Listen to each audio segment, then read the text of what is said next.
Bonjour Damien. Bonjour. Damien Demeter, merci d'être présent, merci de ton script pour faire la promo du bouquin et de ta contribution à ce livre des 111 des arts.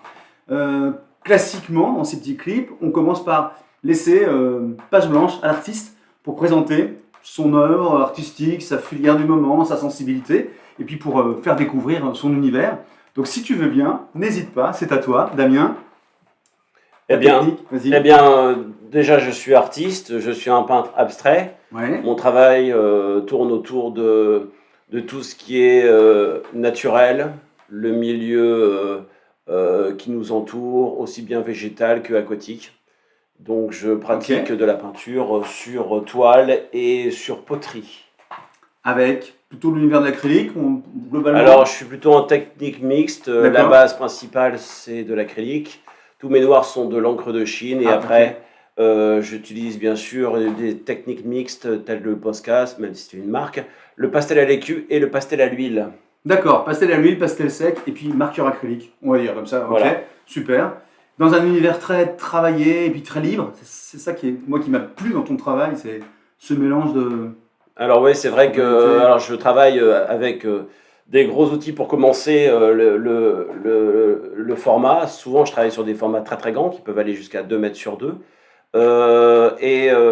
Plus je vais avancer, je vais par superposition ajouter d'autres techniques pour essayer de créer une profondeur, des entrelacs et créer une dimension un petit peu magique où la personne qui regarde la toile puisse plonger dedans et découvrir des milliers de petits détails et plein de petites choses. Alors, on n'a jamais fini de découvrir ton travail, c'est ça qui est génial. Il y a toujours la première lecture et puis après des lectures successives. Superbe, très très beau boulot. Ta contribution au bouquin, elle est dans cette filière-là?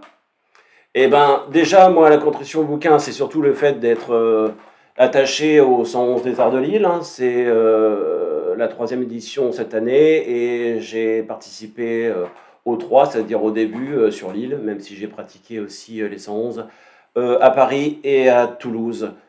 D'accord, ok, d'accord. Donc voilà, donc moi, là, avant tout, le challenge était beau, même si le format est toujours un tout petit peu pour toi, petit, oui, 20 par 20, c'est ridicule. Ça, c'est un 20 sur 20, là, celui qu'on voit là en ce moment? Alors, celui qu'on voit, non, il fait 1m56 sur 1m56. Ah, j'aurais pas dû le dire. Donc okay. Voilà. D'accord. Donc, mais bon, le challenge était pas là, c'était surtout de pouvoir contribuer à l'association, aider le médical, sauver ces enfants qui sont touchés par cette grave maladie. Super cause, une cause hyper noble, quoi. Y a un thème de l'enfance qui peut être sous-jacent là, dans cette œuvre-là en particulier ou pas? Oui, il y a toujours un thème de l'enfance parce qu'en fait, j'ai passé toute mon enfance en pleine nature, donc j'ai été immergé dans ce monde qui nous entoure et que des fois, malheureusement, on ne regarde pas bien ou on le maltraite. Donc, en effet, oui, ce monde fait partie intégrante de ma personne. C'est vraiment, je vis avec la nature et pour moi, c'est essentiel de pouvoir travailler sur une chose aussi belle.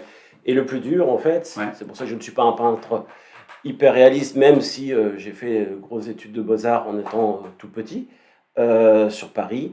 J'essaye de justement donner une autre dimension à la nature, c'est-à-dire la travailler de façon abstraite. Ouais, c'est super. Parce que personne ne peut faire aussi bien que la nature. Voilà. Ah, très bien. Ça sert à rien de reproduire des choses qui sont déjà extraordinaires. Du tout. Non. Mais non, mais c'est parce que tu fais, c'est super. C'est vraiment, je sais pas comment qualifier ça. C'est vraiment, je suis en admiration dans ton travail. Bah merci beaucoup. Et je vois la maîtrise des volumes, des couleurs, il y a tout. On sent que c'est du lourd, quoi. Ouais, bon, c'est vrai que c'est toujours un peu, sachant que les toiles peuvent prendre jusqu'à 50 à 60 heures de travail, donc il y a énormément de couches, il n'y a pas d'épaisseur. Mais par contre, il y a vraiment un travail de l'outil qui peut être une grande brosse comme ça, le spray à l'acrylique à l'eau, parce que je ne travaille avec que des produits à base de non solvants. Sans solvant, d'accord, ok. Bien sûr, par rapport à mathématiques. Et voilà, jusqu'aux petits crayons de bois, au stylo bille, etc. Donc tout y passe, entre guillemets, tout le tiroir, toutes les caisses de peinture, toutes les petites choses. Voilà. On va faire un challenge. Mais j'ai une dernière question, c'est peut-être... Comment tu fais pour t'arrêter?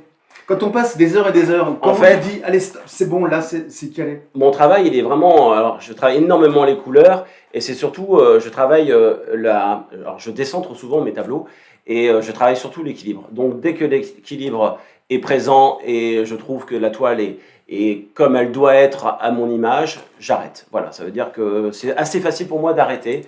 Je ne reviens jamais sur une toile, même 3-4 mois après. Une fois qu'elle est encadrée, c'est fini. Ok. Elle part à la galerie, elle part dans les galeries ou dans les expos. Voilà. Ou dans un bouquin, dans un magnifique livre. Dans un bouquin. La transition pour la fin, pour vous rappeler, d'abord pour te remercier. Merci Damien, ta contribution, merci pour le clip. Sympa comme tout. Et aussi vous, merci d'avance pour les commandes, les réservations et les cadeaux que vous allez faire autour de ce bouquin qui est magnifique. Un petit trésor, 111 œuvres originales, dont celle de Damien de Demeter, l'artiste que je vous présente aujourd'hui. Super. Merci beaucoup. Merci à toi. À la prochaine et bientôt pour plein d'autres découvertes. Salut. Au revoir.